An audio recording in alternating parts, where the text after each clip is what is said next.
Hey everyone, I am very excited to welcome you to the start of Grand Archive Set 2 Fractured Crowns preview season.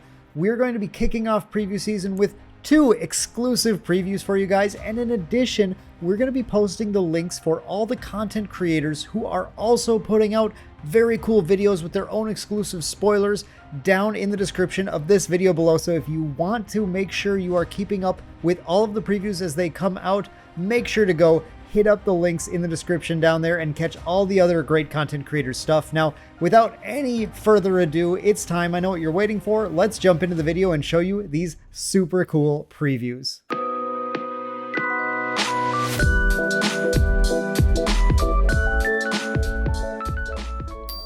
What's up everyone, it's Dan with Main Deck, and today I am honored to be kicking off preview season for Grand Archive Set 2 Fractured Crown. Fractured Crown is releasing August 25th, 2023, and is the follow-up, the first expansion to Set 1 of Grand Archive, Dawn of Ashes. In Fractured Crown, it looks like the mage Merlin has been up to no good, and she's somehow managed to possess everyone's favorite warrior heroine, Lorraine. Well, if that little bit of story intrigues you, then I am super excited to welcome you here because we're going to be previewing 2 cards that are showing off a component of that story. And in fact, one of these cards is using the key art that was used to showcase the whole set. So what a way to start our preview season. We're going to go through both cards, but we're going to start with the first one, Incarnate Majesty. Incarnate Majesty is a 12-cost slow action mage spell with 2 ways of reducing its cost. As a mage class bonus, it gains efficiency. This will let you utilize the level counters gained from Merlin level 2 and her new level 3 to power this out for cheap. It also has a cost reduction of 1 for every regalia weapon in your banishment, which could allow you to get some extra reductions if you go out of your way to attack a little in Merlin. Alternatively, Lorraine may be able to reach the lofty cost with enough weapons banished, but without some new effects, that's going to be a significant amount of work, either taking many turns or the use of cards like Spirit Blade and Soul or Spirit Blade Dispersion, which realistically should have taken the opponent out already, but we'll see what other cards Fractured Crown may bring and if this ends up being playable in Lorraine-only decks. But for now, and especially in Merlin, what do you get for meeting that high cost? Well, you get to place the Majestic Spirit onto the field from your material deck or banishment. Are you ready? Here is the Majestic Spirit, and here's the collector super rare version of the Majestic Spirit. The first thing to notice is, yes, this is the first regalia ally we've seen. The Majestic Spirit takes up one of the 12 slots in your material deck, and you can only play 1 copy of it. It has a memory cost of 12, which you'll probably not pay, but who knows? With enough floating memory, maybe you will. Crazy combo brewers, get to work. Obviously, you'll most often want to play Incarnate Majesty to put this into play from your material deck, and what you get from that is a 4 power, 10 life, Mage Beast avatar with 3 keywords: Intercept, True Sight, and Vigor. The combination of Intercept and Vigor is exceptionally strong, allowing it to attack, wake up at the end of turn, and then use its gigantic 10 life to guard you from attacks on the next turn. 4 power is really a threshold number that makes it threatening to many of the strongest units in the game, including Phalanx Captain, Ghosts of Pendragon, and Frostsworn Paladin. True Sight also ensures that its attacks can't be prevented by the likes of Shroud and Mist and the new Innervate Agility. But what's really exciting are the next lines of text. Champions you control have Spell Shroud, and if another Crux unit, including your champion, would take damage, prevent half of that damage, rounded up. While neither of these effects protect the Majestic Spirit itself, while it's in play, it forms a barrier between you and your opponent that must be answered, or they'll be fighting an uphill battle to win the game. Rye decks will need to be wary. While the Majestic Spirit is in play, Arcane Blast is a dead card.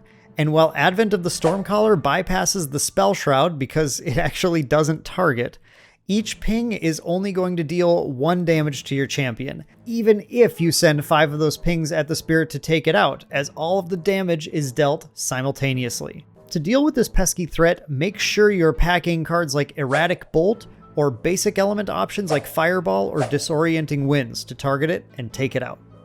Assassin decks will see a massive reduction on their damage potential, with cards like Rending Flames and Coup de Grace having their doubling negated, and Lightweaver's Assault becoming massively slower to get a kill with. The rounded up part can be particularly obnoxious here, as 3 power units like Korhazi Infiltrator will now only deal 1 damage to your champion, and any sources of single points of damage like Korhazi Courier unfortunately do none, because half of 1 rounded up is 1. If you're packing a lot of Crux allies, that protection will apply to them as well, making board wipes like Hurricane Sweep and Purge in Flames almost useless against your Ghosts of Pendragon, Intangible Geists, and whatever new Crux allies we see in Set 2 and beyond. Now, as this card is actually a regalia, it's important to know a few rules quirks with it. First, if it's destroyed for any reason, it becomes banished instead. That actually means that on-kill effects will not trigger from it dying. So you get nothing! You lose! Good day, sir! Second, if it would be sent to your hand or deck, for example through a card like Disorienting Winds or Fishing Accident, instead it will return to your material deck. In any case though, it will just take a second copy of Incarnate Majesty in order to bring it back, whether it's banished or it returns to the material deck. Now, we still have a lot more to see in Fractured Crown, obviously, but so far the Majestic Spirit and Incarnate Majesty represent a really cool direction to see Merlin, and perhaps Lorraine decks, start to take in the upcoming new metagame. Just like we see right now, the top-end game-ending strategies warp the value of all the interaction cards that get played, so I can't wait to see if this Crux legend can make it to the top tables and how decks adjust to deal with it. Now, I would love to hear your thoughts on Incarnate Majesty and the Majestic Spirit, so make sure you drop down to the comments and let me know what you're thinking with these cards. Do you like them? Do you hate them? Are there any cool combos we didn't touch on? Interactions you're confused about? Let us know what you're thinking down below. And again, make sure you check out our description where we will be linking all of the previews coming out over the next week or so of Fractured Crown, so you can know all of the places to go to see them, all of the cool content creators to follow. And of course, here at Main Deck, Grand Archive is one of our favorite games. We will continue to be pumping out more content for you guys to watch week after week. So if you haven't subscribed yet, go ahead, give it a sub. I don't think you will regret it. We would love to have you here in the community. That's going to do it for today's video, guys. I hope you did enjoy those previews, and I hope you enjoyed watching this. Thank you so much for tuning in, and we will see you guys in the next one. Thanks for watching another Main Deck video. Main Deck is sponsored by Trollandtoad. Visit trollandtoad.com and use discount code MAINDECK5 to get 5% off your purchase and support the channel. And by JWW Sports Cards and Gaming. Visit jwwcards.com. And by our amazing patrons. Get exclusive content and other cool perks on the Main Deck Patreon.